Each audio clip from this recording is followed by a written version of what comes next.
Yo, he's got his flavor. He'll look with the Sonic speed he just always cruised.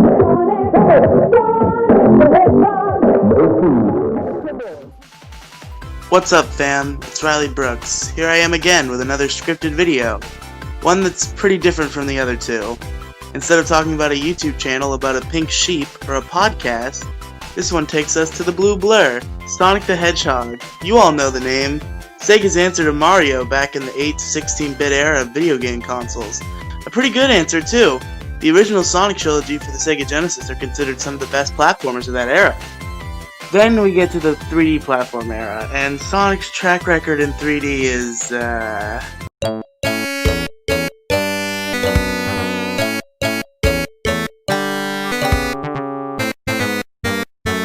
less than great.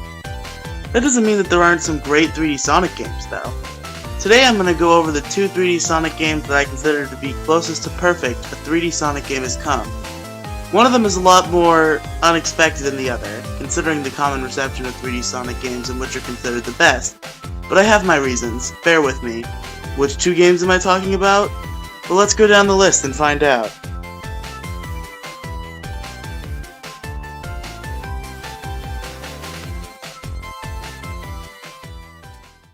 So Sonic was a bit late to the party when it came to the jump to the third dimension. His old rival Mario did it on the Nintendo 64.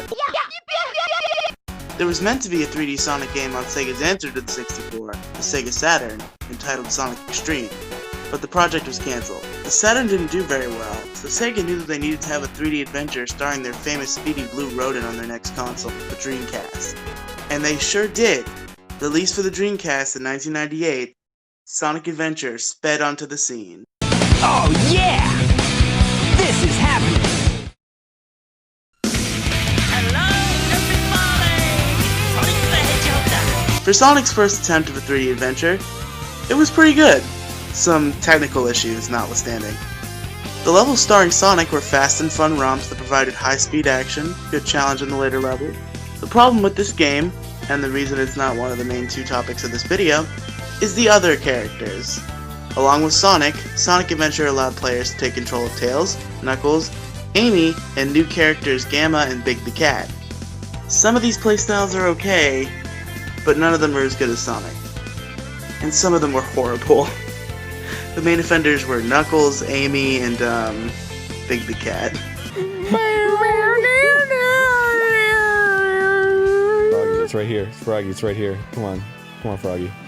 Yeah, you want it. Nope, he does not want it. Oh, he wants it. Oh, he wants it. He wants it. He's into it. Oh my God! Second bite. He's going in for second. Oh!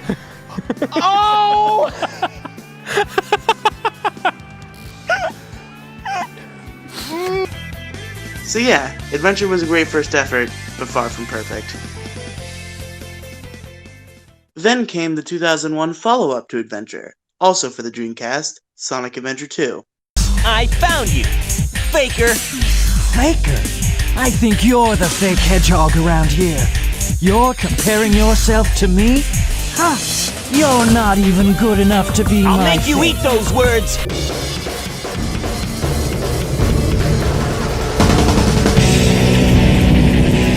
This is that great game that everybody likes. It has to be one of the two games this video's about, right? Right? No! I'm not a big fan of this game. So, like Adventure, there's 6 playable characters in this game, though this time they're split into 2 teams. Team Hero, the returning Sonic, Tails, and Knuckles, and Team Dark, dropping Amy, Gamma, and Big for series antagonist Dr. Eggman, and new characters Rouge the Bat and Shadow the Hedgehog. There are 3 gameplay styles in this game, each being represented by one of each team. Sonic and Shadow's levels are high-speed 3D action, similar to Sonic's levels in the original Adventure, but cranked up to 11 in every possible aspect. I fucking love these levels! Probably close to, if not the best 3D Sonic gameplay ever. Here's the problem. There's only 10 levels in this style. There's over 30 levels in the game.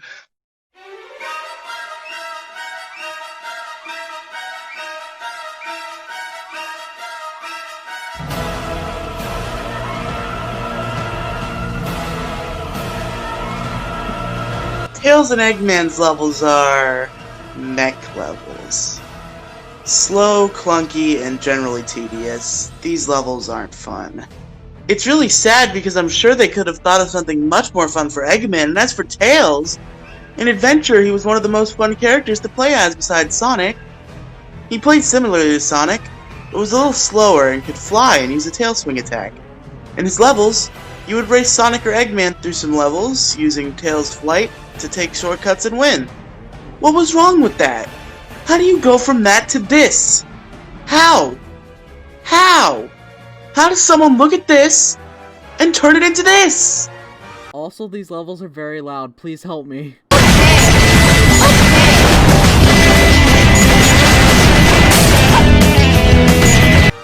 I've heard rumor that Tails was initially going to be excluded from the game, in playable form at least, but upon popular demand he was thrown in with a gameplay style mimicking Eggman's. But that still doesn't excuse the fact that even the Eggman levels aren't fun. That's nothing though. Nothing compared to the other gameplay style at least. When you play as Knuckles or Rouge, you get treasure hunting levels, like Knuckles in the original Sonic Adventure. These levels are the worst and they can die in the hottest flames of the depths of hell. These levels can take so long that it hurts, and again, they just aren't fun. They're infuriating, in fact.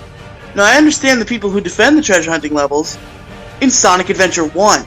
At least in that one, your treasure radar goes off when you're near any piece you're trying to find, rather than Adventure 2, in which it only goes off for the emerald they want you to find at that specific time, meaning you could search the whole damn level looking for a beep, and have to backtrack anyway after finally finding the treasure piece because you already passed the next one. The radar just didn't show it. I want to know what asshole looked at these levels and said, yeah, that's great, ship the game out, the kids will love it, and why in God's name the general public responded with, wow, this game is great, best Sonic game of all time, 9.4 out of 10 IGN, in Xenoblade Chronicles you adventure with your friends Rain and Duncan. Sorry, I got a little heated there. You couldn't tell, I don't understand the endless praise that Sonic Adventure 2 gets. Definitely not perfect, nowhere close. At least not in 20 plus levels of the 30 plus in the game. Despite this game's praise though, it was the last dying breath of Sega as a first party game developer. The Dreamcast died shortly after Adventure 2, and Sega became a third party developer for other companies.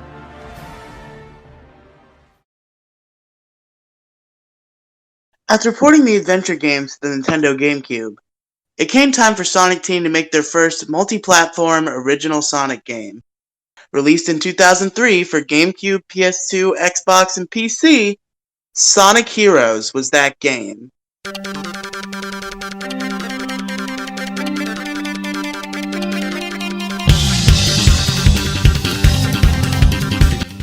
And it was like, okay? Rather than playing as individual characters this time, there were 12 playable characters, split into 4 teams of 3, and you would play as an entire team at once. You have speed-type characters, Sonic, Shadow, Amy, and Espio, fly-type characters, Tails, Rouge, Cream, and Charmy, and power-type characters, Knuckles, Omega, Big, and Vector.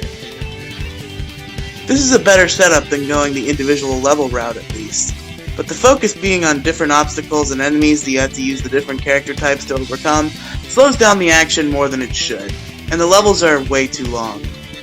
Also, it's slippery. The game, it's slippery. You run, you slip, Sonic has a rocket accelerator attack that slips across the stage, Knuckles' punch makes you slip around the stage, you slip, you fall, Sonic isn't even wearing soap shoes like he was in the last game, and now everyone's shoes are literal soap. Please help, I die a lot in this game. So yeah, this one, not even close to perfect. It's alright. I don't hate it, just not great.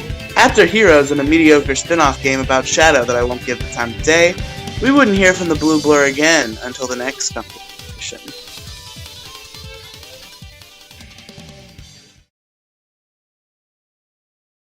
After Sonic Heroes and Shadow the Hedgehog, upon the new generation of consoles, and to celebrate the 15th anniversary of the series, Sonic Team decided to make a very ambitious game that would act as a sort of soft reboot of the series.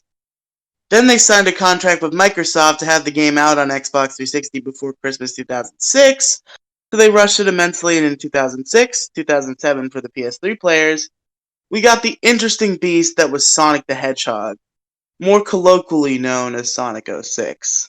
Oh, I didn't know the colloquial tribe knew about Sonic the Hedgehog.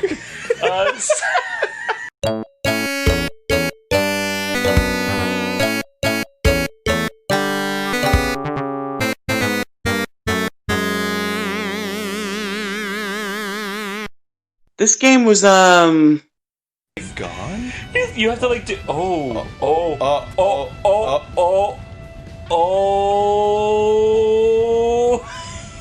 Okay. Aaron, don't leave. Aaron, don't. Aaron! I love you! No, I'm fucking done! I'm fucking done! No, you're not. This is bullshit! I'm gonna go. This is fucking bullshit! not good. Though I personally think this game had amazing potential, it was a rushed and broken mess with perhaps one of the worst boss fights in gaming history. Fuck Silver, fuck him! It's no use! It's no use! It's no use! It's no use! It's no use! Take this! It's no use! It's no use! It's no use! Take this! So yeah, 06 bad. Only a couple months after 06, the half of Sonic Team that wasn't churning out the shitstorm that was 06 was making a game for Nintendo's new console, the Wii. That game was Sonic and the Secret Rings. Alright! Let's do it! 3, 2, 1, go!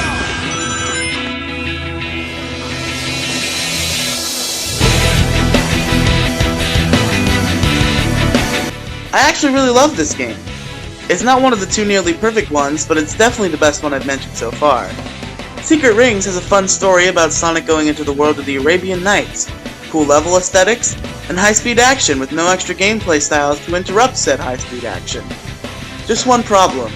This game is on rails. You thought I was gonna say Wii Remote tilt controls, weren't you, you silly goose? Nah, fuck off. Those worked completely fine and didn't take away from the enjoyment in the slightest. Even the on-rails aspect I didn't dislike. I think it's really fun for what it is. It's just, you don't feel as in control of Sonic as in other games, and that makes it fall short of being a perfect 3D Sonic. You were close, Secret Rings. Close, but no chili dog. After the understandably poorly received 06, and the surprisingly poorly received Secret Rings, it was time for Sonic Team to crank out another Sonic game, and try to maybe not fuck up as bad this time? Maybe? Well, they tried. Did they succeed? Yes? Kind of? So in 2008, for Xbox 360 and PS3, it also came out for Wii and PS2, but that version was a different game entirely that wasn't developed by Sonic Team, so I'm not going to touch on it. Sonic Unleashed was released. We all know Sonic, right? He's blue. He's fast. He's a hedgehog, and now you can take him around the world. But as the sun sets, Sonic Team's back on their bullshit. So the levels starring Sonic in his normal form are amazing. The set pieces are amazing. The speed is higher than ever before thanks to the new boost mechanic. This might literally be my favorite gameplay in a Sonic game. Then we get to another problem. A big problem. Remember when I said normal form of Sonic? Yeah, Sonic becomes a werewolf in this game. Oh no, I'm sorry. How careless of me. The Werehog. I quit! Why? Why can't they just make a 3D Sonic game and make it about 3D Sonic? So apparently, as the story goes, God of War style 3D beat-em-up games were super popular in 2008. So Sega said, let's take that and put Sonic in it. Also, he's a werewolf. Also, it's really bad. So they took fast, speedy, fun Sonic and made him slow, made him beat up enemies with monotonous button mashing, and made those levels 20 plus minutes the fuck long. So yeah, Unleashed has Adventure 2 syndrome. So much to love, but so much to fucking hate as well. Also, even the normal Sonic levels have 2D sections. Though the 2D action is fun in its own right, I think it distracts from the high-speed 3D action that makes me love the good 3D Sonic games. This is an issue that will continue to persist even in the two main games I'm talking about. Notice the nearly in the title. So the next couple games on the list take us back to the Wii. In 2009, we got a sort of sequel to Secret Rings the second of 2 Sonic games in the Storybook series, Sonic and the Black Knight. Muster your courage and prepare for battle. Take up the legendary sword and fight through Sonic's greatest adventure. Now this one I probably have the least experience with. I have a copy, but my Wii U stopped working for a while right after I bought it. It's working again, but I can't play Wii games because I've lost my Wii remote. From what I've played, it's pretty good. It's a sort of weird on-rails hybrid where, unlike Secret Rings, you control when Sonic is moving rather than moving automatically, but other than that, it's still on rails. Sonic has a sword that you swing with the Wii remote, and I don't hate it, but it slows down the game sometimes, which I'm not huge on. The weird on-rails hybrid control style, combined with the occasional slowdown from the swordplay, I don't like this one as much as I do Secret Rings. After that, Sonic Team once again developed an exclusive Wii title, this time ditching the flagship motion controls and the storybook motif, and sending the Hedgehog to space! Yes, I know he went to space in Sonic Adventure 2, but not for the whole game, so shut up. In 2010, Sonic Colors was released. Sonic Colors is one of the 2 games I'm talking about today.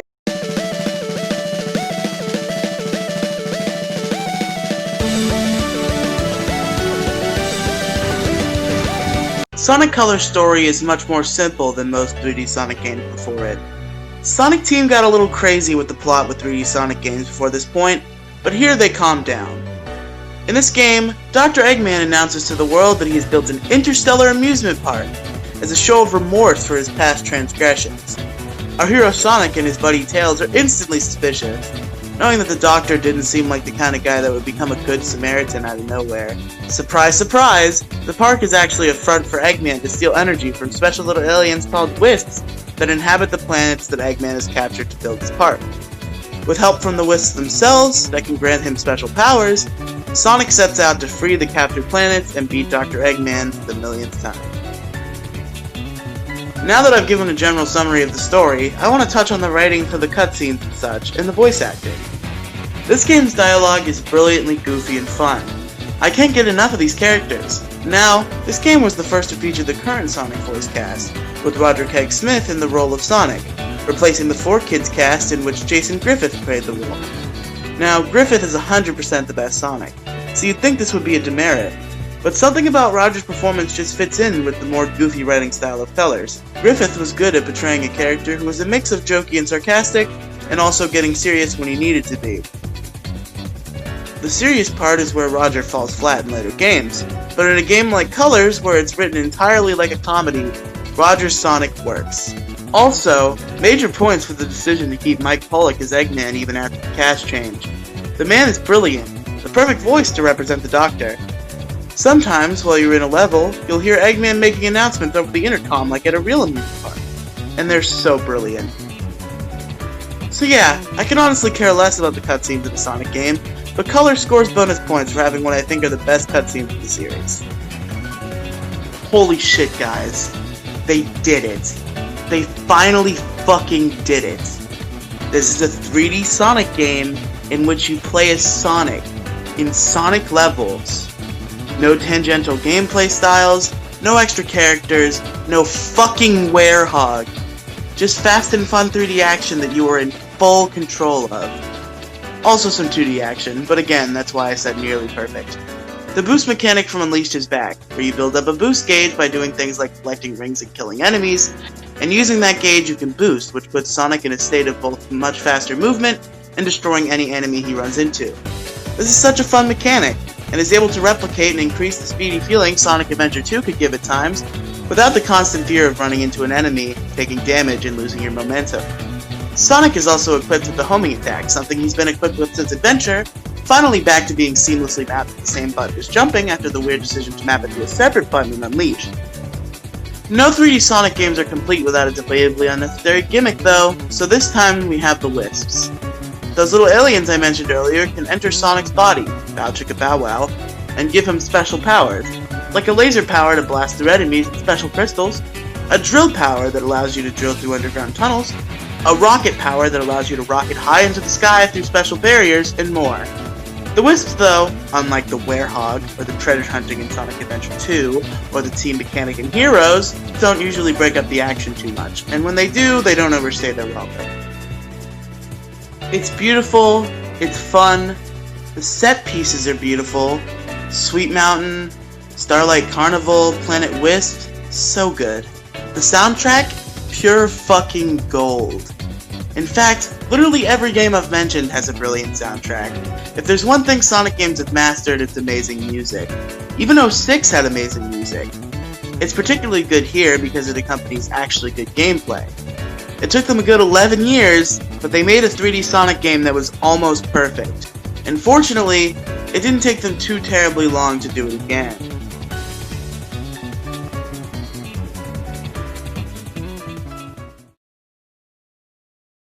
The next Sonic game Sonic Team produced would be to commemorate the 20th anniversary of the series. They had to bring their A game this time, because last time they made a game for an anniversary, Oh no. it didn't go quite as planned. Fortunately, though, they didn't fuck it up this time, because in 2011, for Xbox 360, PS3, and PC, we got Sonic Generations.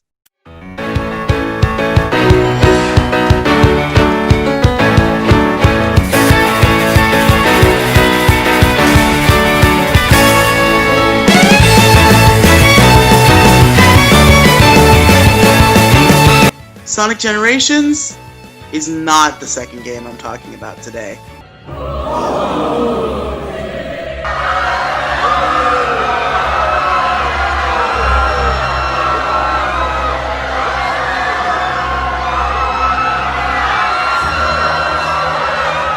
You heard it here first, folks. Celebrity Riely Brooks is under heavy scrutiny after calling Sonic Generations bad. He is currently under investigation from the FBI, CIA, KGB, and the Small Penis Club for some reason.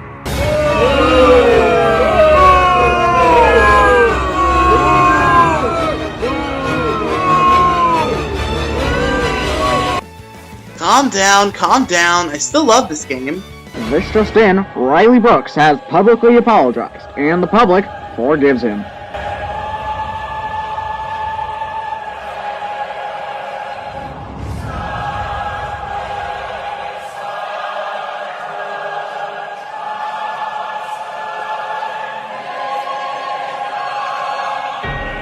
It's great, the game is beautiful. The levels, though all reused from past games, are just as great, if not better than before. Looking at you, Seaside Hill, now with 100% less slip, this game is definitely my next favorite after Colors in the next game I'm covering, but as a 3D Sonic game, it has one flaw. It's like 60+% 2D. First of all, the game's gimmick is that the levels are split into two acts, the first of which being an act starring the lovable, pudgy baby Sonic from the original trilogy. His levels are entirely 2D. On top of that, the second acts with modern Sonic and 3D action still have 2D segments. This isn't bad, but it goes against what a 3D Sonic game should be. Again, Colors in the next game are still offenders of this, but not as liberally as Generations. I adore Generations, but it's not one of the perfect two.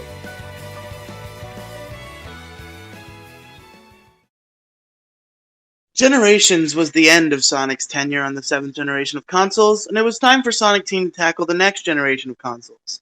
Weirdly enough, they started the generation by signing an exclusivity deal with Nintendo to produce some Sonic games for the Wii U. The first of those games, released in 2013, was Sonic Lost World. If you know the Sonic series, you know the only games left are this and two I showed in the intro as examples of low points of 3D Sonic. So this is obviously the second game I'm covering. Let's talk about the second nearly perfect 3D Sonic game, Sonic Lost World.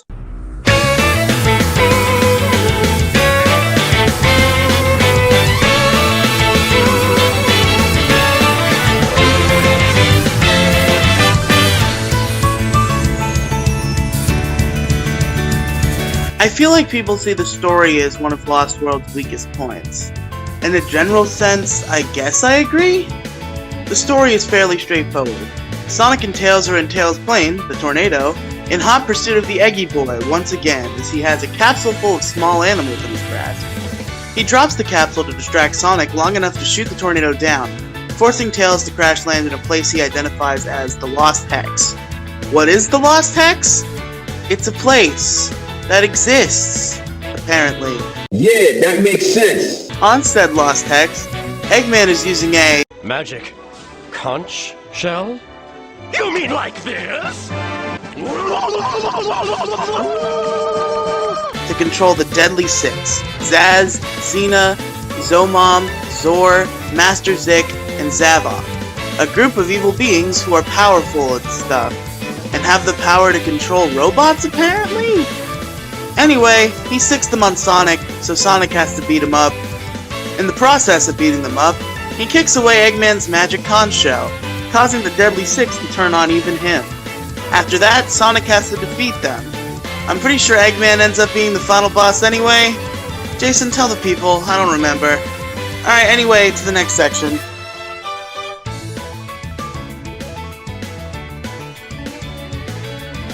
So, this game is meant to act as a sort of spiritual successor to Colors in a couple of ways. One of those ways is the writing and acting. Although I'd say it isn't as consistently great as it is in Colors, there are some great moments in here. This is another game where Roger shines since it's mostly comedic, though if I remember there are one or two serious scenes, which again is where Roger falters. Rip my man Jay Griff, top tier Sonic voice. Overall, pretty good. Not as good as a comedic script as Colors, but pretty close. Now we get to the gameplay. A lot of people have problems with the gameplay in this game. Me? Not at all. I think the gameplay of this game is great. Now, this game ditches the boost formula, more leaning towards the gameplay of the adventure games. Homing attack, the long-awaited return of the spin dash, this game is classic. There's one big thing though. One of the biggest reasons I hear people bash this game. Sonic has a run button. The thing is though, I don't think it's that much of a problem. If you want to go fast all the time, you literally can. Most of the game is built for it. You could probably tape down the trigger you used to run your entire time playing this game and not have too bad of a time. This game's gimmick, which again, every 3D Sonic game has to have one of those, is tubular level design and being able to run up and on walls with Sonic's parkour ability. I think the tubular level design is interesting and fun, and the parkour feature is usually unintrusive. This along with the returning wisps, and you've got yourself a Sonic Lost World. I think it's very fun. The graphics are beautiful, especially for being on a lower power console like the Wii U. The locales in this game are great. Places like Desert Ruins, Frozen Factory, Tropical Coast, Silent Forest, all amazing. The Deadly Six, they're alright. People seem to be really sour about them. I think they're inoffensive and work perfectly fine as one-off antagonists. Overall, besides Colors, I'd say this is the best 3D Sonic has to offer. If you skip Lost World due to the lukewarm reception, I highly recommend you give it a shot. If you don't want to dust off the old Nintendo paperweight, the game is on Steam now, so it's easier than ever to give a go. So, I could go down the rest of the line and talk about the two games that came out after Lost World, but those two games are Rise of Lyric and Forces, so I don't think I need to. End the video on a positive note with Lost World instead of going in depth on those shit shows. I think I've wasted enough of your time anyway. The moral of this video is, although he's had a few rough patches, Sonic's 3D career has had a few gems. Colors and Lost World, obviously. Generations and Secret Rings, even Adventure are fun as well. I can only hope 3D Sonic games in the future will start to approach the quality of those titles again. Thanks for watching, everybody. Like, comment, subscribe, all that good shit. Okay, that's all I got. Bye!